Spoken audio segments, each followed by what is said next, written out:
డబ్బు, అనారోగ్యం, ఉద్యోగం, వ్యాపారం, అప్పులతో బాధపడుతున్నారా? అయితే మీకోసమే మనీ మెడిటేషన్ ప్రోగ్రామ్.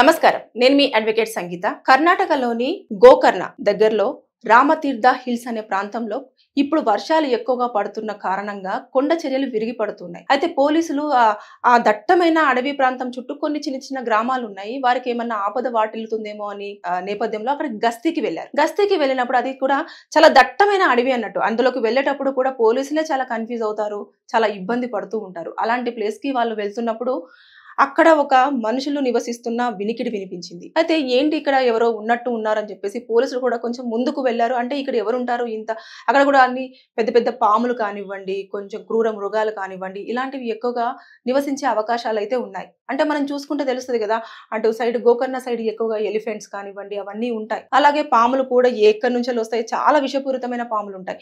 అలాంటి ప్లేస్లలో కొంచెం ముందుకు వెళ్ళగానే అక్కడ ఎవరో స్టే చేస్తున్నారు అన్నట్టుగా అక్కడ బట్టలు వేలాడదీసినవి కనిపించాయి. ఇక్కడ ఎవరో ఉన్నట్టున్నారు, ఇంత నిర్మానుషమైన ప్రాంతంలో ఎవరున్నారు అని చెప్పేసి లోపలికి వెళ్ళేసరికి అక్కడ ఒక గుహలాగా ఉన్నది. ఆ గుహలో ఒక 6 సంవత్సరాల పాప, 4 సంవత్సరాల పాపతో ఒక మహిళ స్టే చేస్తూ ఉంది. ఆవిడ వచ్చేసి రష్యన్ అమ్మాయిగా మాత్రము మన పోలీస్ వాళ్ళు గుర్తించారు. ఆవిడ దగ్గరికి వెళ్ళి మాట్లాడే ప్రయత్నం చేశారు. అదేంటి ఇక్కడ ఎలా ఉంటున్నావమ్మా ఈ గుహలో, ఇంత చీకటిగా ఉంది అంటే అసలు పోలీసులకు ఆవిడ ఎలాంటి సమాధానం కానీ రెస్పాన్స్ కానీ ఇవ్వలేదు. ఆవిడ లోపల మాత్రం ఒక చిన్న దీపం పెట్టేసుకొని దాంట్లో ఒక రుద్ర అంటే మా శివుడికి సంబంధించిన రుద్రావతారంలో ఉన్న విగ్రహం తోటి మాత్రం ఆవిడ పూజలు చేస్తూ అలా కూర్చొని ఒంటరిగానే ఉండిపోయింది. పిల్లలు ఇద్దరు ఉన్నారు. సో అక్కడ తిండి అయితే ఏంటి, వాటర్ అయితే ఏంటి, ఎంత కష్టంగా ఉంటుంది. ఎవరూ లేని ప్లేసు, ఏమన్నా జరిగినా కూడా సహాయం అందని ప్లేసు. అలాంటి నిర్మానుషమైన ప్రాంతంలో ఆవిడ 2 అమ్మాయిలతో ఉంటుంది. అది కూడా చిన్న చిన్న పిల్లలు. ఎవరు ఈమె ఎంక్వైరీ చేద్దామని చెప్పేసి ఆవిడని ఏం అడిగినా సరే పోలీసులకు ఎలాంటి ఇన్ఫర్మేషన్ కూడా ఇవ్వలేదు. అలా ఆవిడతో కాసేపు మాట్లాడిన తర్వాత ఆవిడ దగ్గర ఉన్న డాక్యుమెంట్స్ ను చూసే ప్రయత్నం పోలీసులు చేసినప్పుడు ఆవిడ పాస్పోర్ట్ దొరికింది. ఆ పాస్పోర్ట్ లో ఆవిడ పేరు వచ్చేసి నేనా కుటీనా అని చెప్పేసి కనిపించింది. కానీ ఆ పాస్పోర్ట్ కూడా ఎక్స్పైరీ అయిపోయింది. ఆమె రష్యా నుంచి వచ్చింది అని మాత్రం కన్ఫర్మేషన్ అయ్యింది. కానీ అందులో వచ్చేసి ఆమె పాస్పోర్ట్ కూడా 2017 ఏప్రిల్ 17కే మొత్తం ఎక్స్పైరీ అయిపోయింది. అంటే ఆమె అక్రమంగా దాదాపుగా 8 సంవత్సరాల నుంచి మన ఇండియాలో స్టే చేస్తుంది. ఇలా స్టే చేస్తున్నప్పుడు వారికి అక్రమంగా స్టే చేస్తున్నారు కాబట్టి 20,000 నుంచి 50,000 వరకు ఫైన్ వేయొచ్చు. అలాగే 5 సంవత్సరాల వరకు జైలు శిక్ష ఉంటుంది. కానీ అక్కడ ఆవిడ చూస్తే ఆవిడ పరిస్థితి చాలా హృదయ విదారకంగా ఉంది. ఎందుకు ఇలా ఉంటుంది, అక్కడ స్టే చేయబట్టి కూడా 2 months మాత్రమే అవుతుందంట. 8 సంవత్సరాల నుంచి ఇక్కడ ఉంటున్నప్పటికీ ఇండియాలో ఆ అడవి ప్రాంతంలో మాత్రం 2 నెలల నుంచి మాత్రమే ఆ పిల్లలతో ఉంటుంది. ఆ పిల్లల పేర్లు కూడా వచ్చేసి 6 సంవత్సరాల పాప పేరేమో రేనా, తర్వాత 4 సంవత్సరాల పాప పేరేమో ఆమ. సో ఈ పేర్లతోటి మాత్రం అక్కడ ఐడెంటిఫికేషన్ కోసం వాళ్ళైతే కనుక్కున్నారు.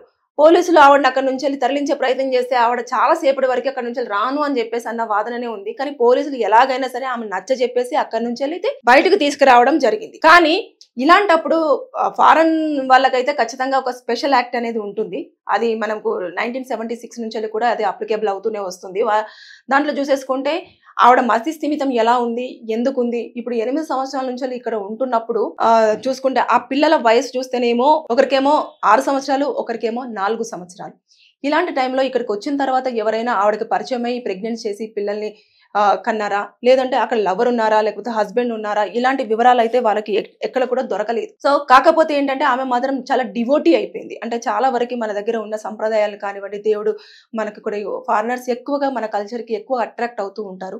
ఈ నేపథ్యంలోనే ఆవిడైతే డివోటీగా ఎక్కువగా మారిపోయింది. సో పోలీసులు ఆవిడని ఎంత మాట్లాడించే ప్రయత్నం చేసినా సరే పిల్లలు కానివ్వండి, ఆవిడ కానివ్వండి ఎట్లాంటి సమాధానం ఇవ్వకుండానే ఉంటున్నారు. అంటే అంతటి దట్టమైన అడవి ప్రాంతంలో 2 పిల్లలతో ఆవిడ రుద్రుడి పూజ చేసుకుంటూ ఉంది అని అంటే ఆవిడ మానసిక పరిస్థితి ఏ విధంగా ఉందనేది మనం ఒక్కసారి అంచనా వేసుకోవచ్చు. ఫస్ట్ తీసుకురాగానే వారందరూ కూడా పోలీసులు వెంటనే చెక్ చేయించడం జరిగింది. వాళ్ళ పిల్లల ఆరోగ్య పరిస్థితి కానివ్వండి, ఆవిడ పరిస్థితి కానివ్వండి, ఎవరైతే ఉందో అయితే ఇండియాలో మాత్రం ఆవిడ పేరును మార్చుకోవడం జరిగింది. ఆవిడ పేరును కూడా మోహిని అనే పేరుతోటి పిలవడం జరుగుతుంది. ఇక్కడ ఆవిడ పేరు మోహి అని చెప్పేసి పిలుస్తారు.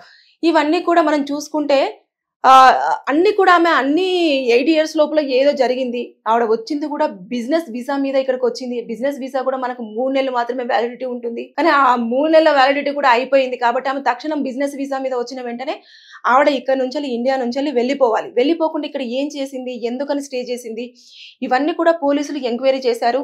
కానీ ఆమె తరపు నుంచి ఎలాంటి క్రిమినల్ కేసులు కానివ్వండి, క్రిమినల్ గా యాక్టివిటీస్ కానివ్వండి ఏమీ లేవు. ఆవిడ వచ్చింది, డివోటీగా మారింది, తర్వాత నెక్స్ట్ బిజినెస్ పని మీద వచ్చినప్పటికీ కూడా ఎవరిని కలిసింది అనేది కూడా వివరాలు ఎక్కడా కూడా ఏమీ లేకపోవడం అనేది చాలా దురదృష్టకరమైన విషయం. కానీ 8 సంవత్సరాల నుంచి ఎవరి త్రూ మోసపోయింది, పిల్లలు ఎవరికి కన్నారు అనేది మాత్రం ఇప్పటి వరకు ఒక ప్రశ్నార్థకం అని చెప్పుకోవాలి. ఇక్కడి నుంచి ఇంకా మనకు ఎలాగో ఇల్లీగల్ గా ఇక్కడ స్టే చేస్తుంది కాబట్టి, అక్రమంగానే ఉంది కాబట్టి మనం ఆవిడ దేశానికి పంపించాలి కాబట్టి ఫారినర్స్ కి ఏదైతే స్పెషల్ యాక్ట్ ఉంటుందో ఆ యాక్ట్ ప్రకారంగా మన ఇండియాలో ఉన్న ఎంబసీ కానివ్వండి, అక్కడ రష్యన్ ఎంబసీతో మాట్లాడడం జరిగింది. అక్కడ అధికారులు ఇక్కడ ఈ అధికారులతోటి కూడా చర్చలు జరిపారు. ఈవిడని ఇక్కడ నుంచి ఏదైతే ఉందో ఒక ఫౌండేషన్ కి తీసుకెళ్లారు, శంకర్ ఫౌండేషన్ అని చెప్పేసి అక్కడ కొంచెము ఆవిడని స్టే చేయించారు ఒక రోజు. తర్వాత నెక్స్ట్ అక్కడ నుంచి ఇంకా వేరే ప్రాంతానికి తీసుకెళ్లారు. అంటే ఇలా మొత్తం కూడా ఆవిడకి ఏమి కావాలో అవన్నీ కూడా చూసుకుంటున్నా కూడా ఆవిడ మాత్రం ఇప్పటి వరకు ఆవిడ నోటి నుంచి నేను ఇలా ఇలా ఇలా అని చెప్పేసి ఆవిడకు సంబంధించిన ఇన్ఫర్మేషన్ మన వాళ్ళు